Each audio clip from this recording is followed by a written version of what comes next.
Studies के इस lecture में बात करेंगे। अगर पति कोर्ट में ये पेपर दिखाता है जो अब मैं आपको बताने वाला हूं, तो ये पेपर देखने के बाद कोर्ट ऐसी पत्नी को मेंटेनेंस देने से साफ इनकार कर देगी।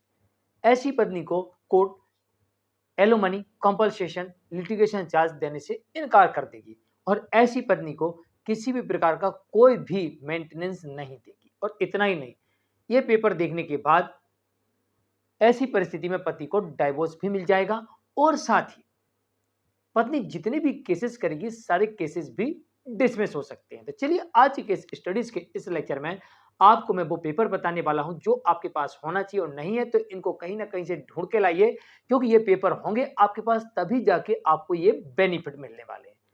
जय जनेन्द्र, मैं हूं मुकेश जैन। अगर आप मुझसे बात करना चाहते हैं तो आप सीधे अपॉइंटमेंट लेकर फोन पर बात कर सकते हैं।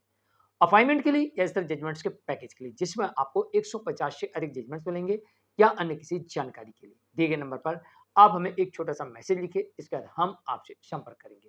वीडियो को लाइक और शेयर कर दीजिए। चलिए शुरुआत करते हैं। नंबर 1, पहला पेपर आपके पास ये होना चाहिए कि आप कोर्ट में ये साबित कर सकेंगे आपकी पत्नी वेल क्वालिफाइड है या किस क्लास तक पढ़ी हुई है।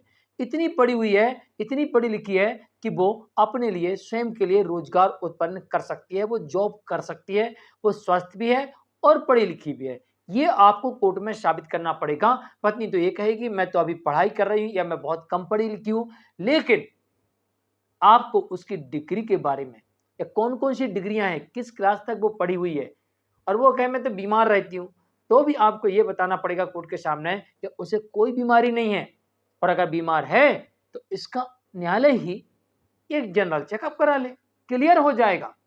अगर ये पेपर है पति के पास में, तो ऐसे बहुत से जजमेंट आजकल देखने को मिल रहा है जहां पर कोर्ट ये कह रही है कि अगर पत्नी वेल क्वालिफाइड है, पूर्णतः स्वस्थ है, तो फिर ऐसी स्थिति में कोर्ट मेंटेनेंस देने से इनकार कर सकती है या फिर कुछ समय के लिए इंटरिम मेंटेनेंस दे सकती है, लेकिन स्थायी मेंटेनेंस नहीं दे सकती है, क्योंकि पत्नी कमाने में सक्षम है, वो स्वयं के लिए कमा सकती है। इस कारण से पत्नी मेंटेनेंस नहीं देती। तो आपको अपनी पत्नी की क्वालिफिकेशन और फिट होने का पेपर्स कोर्ट के सामने रखना होगा। नंबर 2, अगर आप पति अगर पति कोर्ट के सामने यह साबित कर देता है कि उसकी पत्नी कमाती है या पहले कमा रही थी, दोनों ही परिस्थिति में देखा गया है।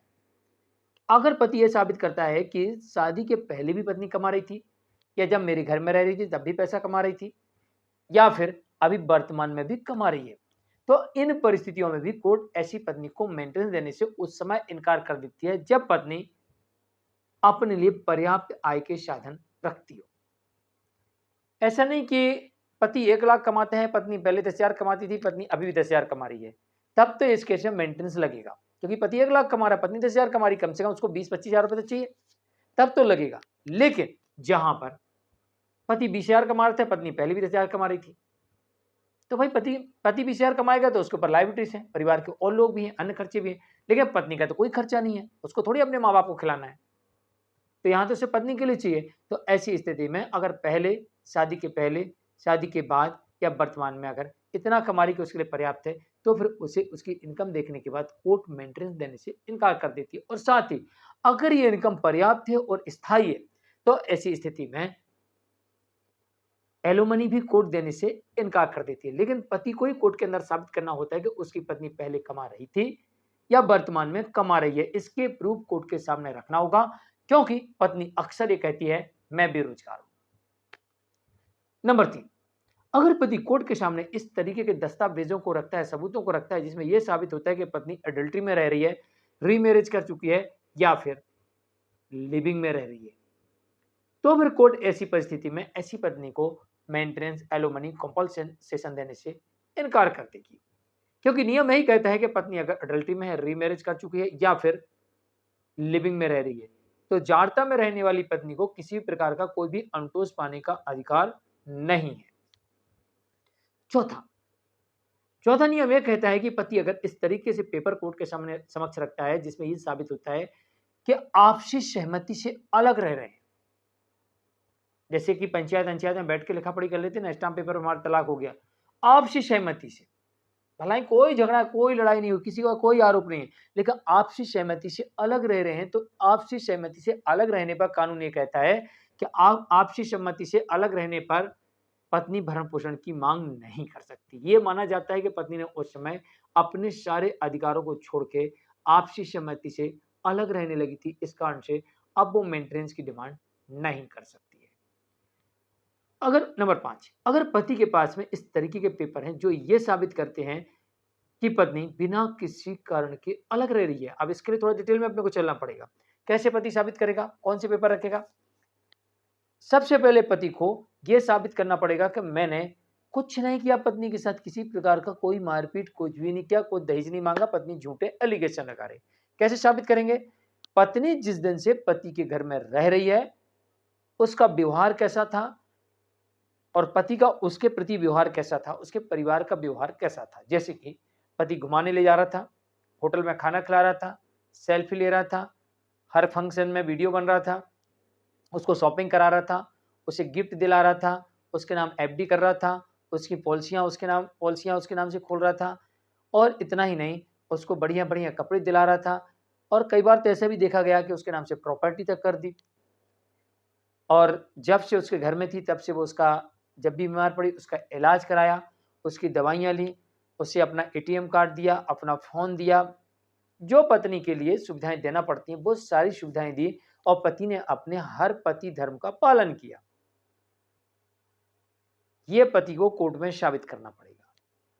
फिर पत्नी जो भी आरोप लगाएगी उसके उसे सबूत देना पड़ेंगे, अन्यथा ये माना जाएगा कि पत्नी बिना किसी कारण के अलग रह रही है।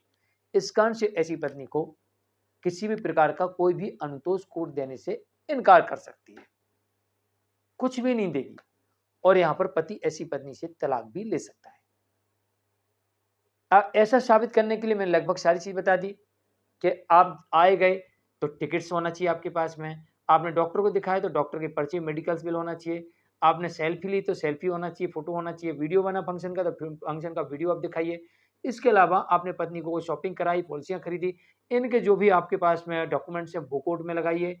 यानी पत्नी को आपने क्या क्या किया जब तक वो आपके घर में थी वो सारे डॉक्यूमेंट्स आप लगाइए। और अगर पत्नी ने किसी प्रकार का अभद्र व्यवहार या फिर आपके शादी में षड्यंत्र रचा तो उसके सबूत भी लगाइए। ये आपको साबित करने के लिए मदद करेंगे कि पत्नी बिना किसी कारण के अलग रह रही। अब पत्नी को ही कारण साबित करना पड़ेगा, अन्यथा ये मान लिया जाएगा कि पत्नी बिना किसी कारण के अलग रह रही है।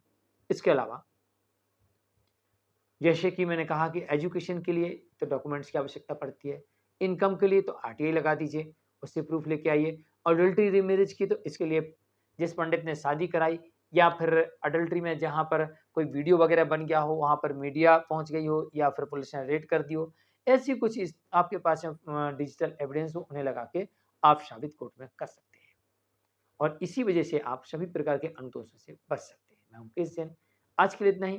ध्यान रहे सबूत दिखाना पड़ेंगे इनके, तभी कोर्ट सबूत मानेगी। बिना आपके से बोलने से सबूत नहीं हो जाएगा और इससे आपको बेनिफिट नहीं मिलेगा। सबूतों के लिए दस्तावेजों की आवश्यकता पड़ती है। ये पेपर्स फटाफट ढूंढ के लाइए, चाहे डिजिटल हो और चाहे हार्ड कॉपी हो, लेके आइए, उन्हें कोर्ट के समक्ष रखिए। नमस्कार।